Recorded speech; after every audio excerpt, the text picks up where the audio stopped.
In 1324, Dame Alice Kyteler was the first Irish woman to be accused of witchcraft. Had she really used the dark arts to acquire her wealth, or was she just your everyday serial killer? In this video we will delve into the deadly story of a woman who became known as the Witch of Kilkenny. Welcome to Medieval Madness.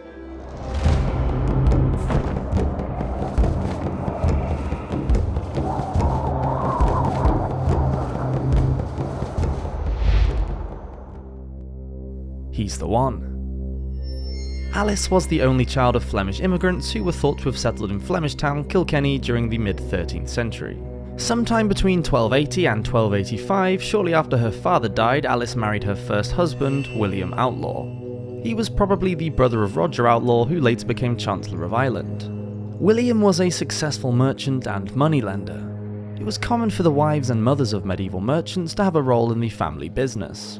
The couple had a son together who was also named William, and when William Sr. died, his son was declared an adult and took over the running of the business. Subsequently, he became Mayor of Kilkenny at one point.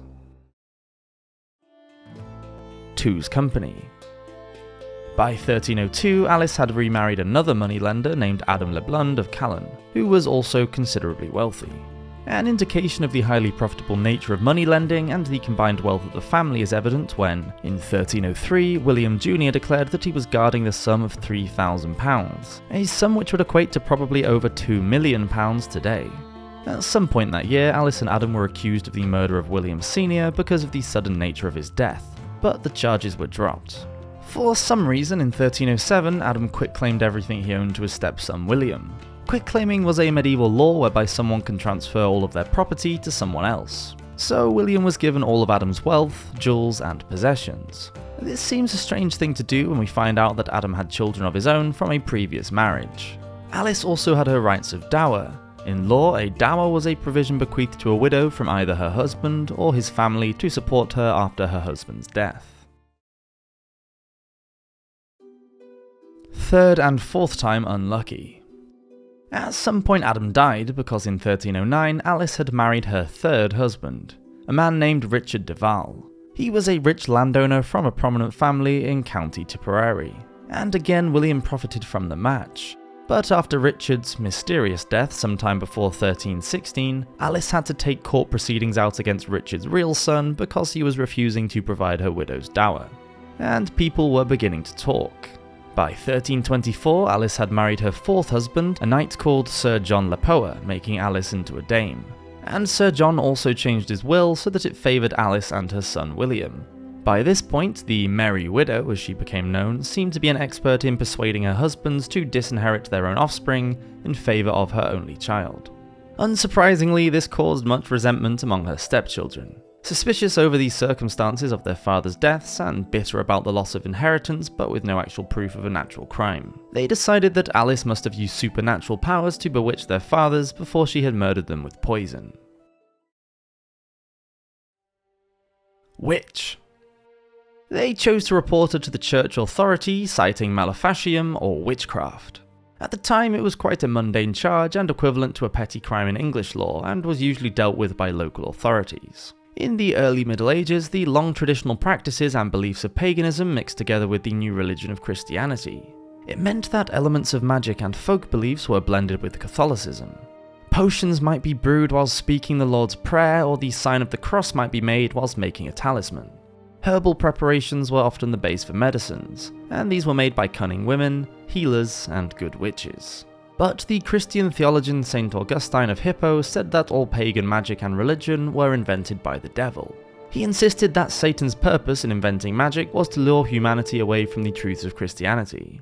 Customs such as fortune-telling, making charms, dowsing, and speaking incantations were all denounced by the church.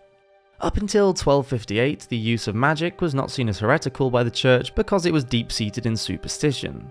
Then, because of a declaration by Pope Alexander IV, witchcraft, divination, sorcery, that included praying at the altars of idols to offer sacrifices, to consult demons, or elicit responses from them, were seen as a heresy.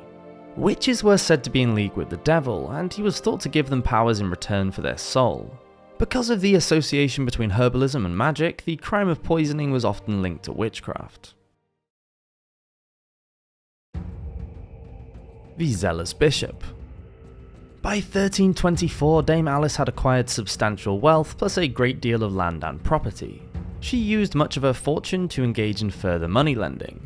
Seen as an unscrupulous business, this led to a lot of animosity towards her in the area. And now her fourth husband, St. John Le Poer, had started to show signs of illness. So, believing that Dame Alice was a practicing witch, her stepchildren took their accusation to the Franciscan Bishop of Ossory, Richard Ledreed, whose diocese covered the southwest of Ireland. Since he had been appointed by the Pope in 1317, Ledreed was known for sticking rigidly to the laws of the Church. He was a ruthless zealot who had trained at the papal court in Avignon and was determined to root out heresy at all costs. He was not well liked by the locals, but having a Pope John XXII as his patron emboldened the bishop. One of the Pope's great fears was sorcery. He believed that his own life was in danger from magic, and Ledreed was more than happy to follow the Pope's lead and eradicate any form of sorcery. Charges.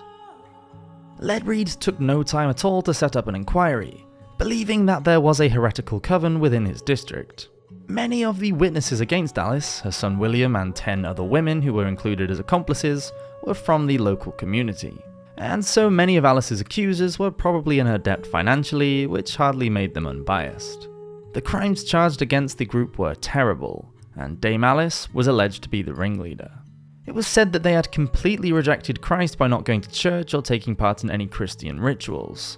They made offerings to the demon called Robin, the son of Art, by cutting up live animals and scattering their pieces at crossroads, and supposedly stole the church keys and held nocturnal meetings where they burned candles made from human fat. They boiled the internal organs of cockerels and worms along with the skull of a robber over a fire. Then added hairs from the buttocks, nails cut from corpses and the clothing of dead, unbaptized children, and all manner of other vile ingredients. From this concoction they made lotions and powders that when applied would motivate people to hate and kill Christians. Dame Alice was accused of having carnal knowledge of an incubus, which came in the form of either a cat or a dog, in return for her wealth. She was charged with using witchcraft to murder some of her husbands and infatuate the others by reducing their senses, so that she and her son William could prosper from their demise. Serial killer. The stepchildren also accused Dame Alice of poisoning her present husband, Sir John. His symptoms included weight, hair and nail loss, which is consistent with arsenic poisoning, so they were probably right. Before he died, Sir John was able to discover many of his wife's unholy ingredients in one of her chests. Poison is often thought of as the go-to method for women to kill their spouses. In the Middle Ages, women were generally responsible for jobs around the home such as cooking, cleaning and nursing. Dame Alice was no exception, and this gave her the perfect opportunity to get rid of her rich husbands. After all, at the time murder was very hard to prove, especially poisoning. To die by arsenic poisoning is a particularly nasty way to expire. To begin with, the victim might have a headache combined with drowsiness and confusion. Over a short period of time, symptoms would include acute abdominal pain, vomiting blood, brain dysfunction, and bloody diarrhea.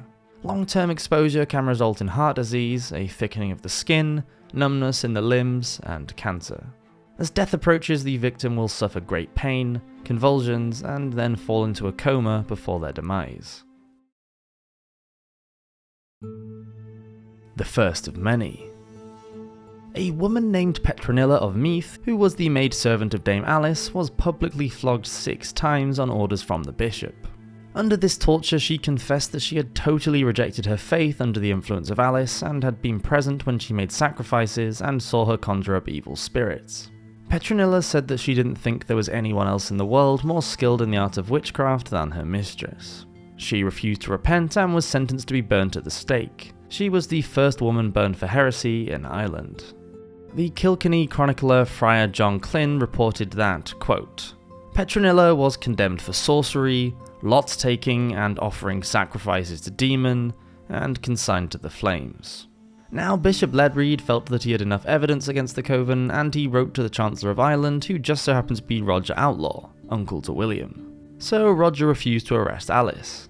Ledreed took matters into his own hands and accused William of harbouring heretics and being a heretic himself. He excommunicated Dame Alice, who, sensing that it was the beginning of the end, deserted her son and fled Ireland and was never heard of again. It's thought that she went to either Flanders or England. As for the rest of these supposed coven, some had their clothes marked on the front and back with a cross so everyone would know of their transgression. Others were not so lucky though, and they were flogged in the marketplace or exiled from the city. The luck of the Irish. William Outlaw confessed and begged the Bishop Ledreed for his life. He was imprisoned at Kilkenny Castle. Having such influential friends was always going to be a help for William, and they convinced the bishop to commute his sentence to penance and let him go. William was ordered to hear mass 3 times a day for a year, feed the poor of the diocese, and pay for the covering of the roof of the Cathedral of St. Canice with lead. When Bishop Ledreed found out that William was not complying with his reparation, he had him re-imprisoned. William asked to see Bishop Ledreed and lay in the mud before a large crowd pleading for his own release. The bishop agreed, and the segment of the cathedral roof that needed lead was increased, and William was made to make a pilgrimage to the Holy Land on the next available boat. William probably felt quite smug when in 1332 the roof of St. Canice's cathedral collapsed due to the weight of lead, destroying the chancel and sacristy. Thank you for watching this episode of Medieval Madness. Please do subscribe if you're enjoying these videos, and I'll see you next week for another one. Have a great week, cheers!